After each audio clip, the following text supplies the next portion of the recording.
You didn't just buy a phone. You bought a new standard for your entire life. Imagine this. You walk into an Apple store just to look. Your current phone works fine. Sure, the battery drains a little faster, the screen has a hairline crack, but it works. Then you see it. The newest iPhone Pro Max, titanium finish, razor thin, cinematic camera. Suddenly, your phone doesn't feel fine anymore. It feels outdated. You tell yourself it's an upgrade for productivity, for work, for better photos, for efficiency. So you swipe your card.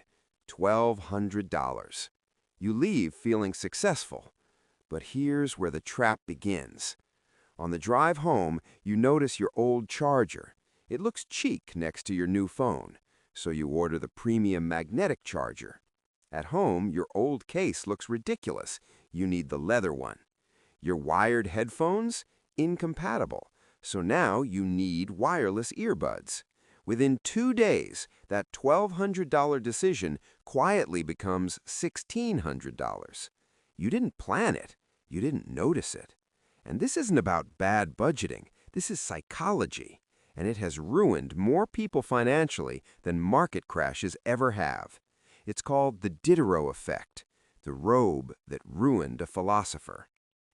In 1765, a French philosopher named Denis Diderot was struggling financially. He lived modestly, old furniture, worn rugs, simple clothes. Then, Catherine the Great stepped in and bought his personal library for a fortune while allowing him to keep the books. Overnight, he had money. So he did what most of us would do. He bought a luxurious scarlet dressing gown. When he put it on, something shifted. The robe was elegant. Everything else in his home suddenly looked inadequate. His desk looked shabby, so he replaced it. The desk made the rug look cheap, so he replaced that. The rug made the curtains look old. The curtains made the chair look embarrassing. One purchase triggered a chain reaction. By the end of it, Diderot had burned through his fortune trying to make everything match the robe.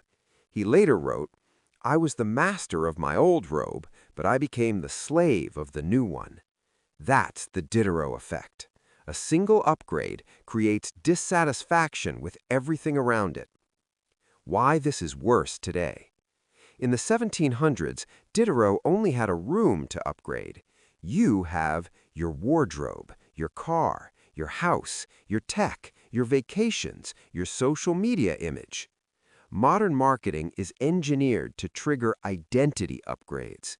You don't just buy a product, you buy a version of yourself. Let's say you buy a luxury car. If you saw yourself as a Toyota person, life was simple. Casual clothes, casual restaurants. But if you stretch to buy a Porsche, now you're a Porsche person. And Porsche people don't wear scratched sunglasses, carry worn-out wallets, vacation locally, sit on outdated couches. The car becomes an anchor. Everything below its standard creates psychological tension. So you upgrade to restore consistency. You aren't spending for pleasure. You're spending to protect your identity. The hidden cost nobody calculates. Most people ask, can I afford this $800 item? Wrong question. The real question is, what will this item demand next? Take home renovations. You replace your kitchen cabinets. Now the fridge looks old. Replace the fridge. Now the floors look dated. Replace the floors. Now the living room looks tired compared to the kitchen. A $10,000 project becomes $35,000, not because you're reckless, but because upgrades expose contrast, and contrast creates dissatisfaction. Before the renovation, you were fine. The upgrade created the problem. The dangerous side of fake it till you make it. People say, dress rich to become rich. But if you buy the Rolex before your income supports the lifestyle, that Rolex will demand a better car, better restaurants, better vacations, better company. Status symbols raise your financial baseline, and raising your baseline too early kills wealth accumulation. The freedom of a low-maintenance identity. Here's the uncomfortable truth. The more impressive your visible life looks, the more expensive it becomes to maintain. A luxury white couch? Now you're stressed about spills. A high-end car? Now you're worried about scratches. A designer wardrobe? Now you're maintaining appearances. At some point, you stop owning your possessions. They own you. Real wealth often looks boring. It looks like driving a reliable car below your means, wearing simple, clean clothes, living in a home you don't feel pressured to constantly upgrade. A low-maintenance identity is financially powerful because it lowers the cost of your entire ecosystem. How to break the spiral. Here's how you defend yourself. 1. Calculate the system cost. Before buying anything, ask, what else will this force me to upgrade? Write it down. If you buy a gaming console, do you also need a new TV, extra controllers, subscriptions, storage? Price the full ecosystem. If you can't afford the ecosystem, you can't afford the anchor item. 2. Cap your inventory. For every new item that enters, one must leave. Buy new sneakers, donate an old pair. Buy a new appliance, remove the old one. This keeps consumption from stacking endlessly. 3. Intentionally stay slightly understated. Drive a car slightly below what you can afford. Wear clean but simple clothing.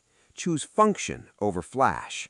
When your visible anchors are modest, the pressure to upgrade everything else disappears, and the gap between income and lifestyle becomes your wealth engine. Final thought. Consumer culture teaches you that happiness is one purchase away. History proves the opposite. The first purchase doesn't complete the puzzle, it rearranges it. So before your next upgrade, pause. Ask yourself, am I buying this, or am I buying everything that comes with it? Don't become a slave to the robe. Build a life that doesn't require constant upgrades to feel complete.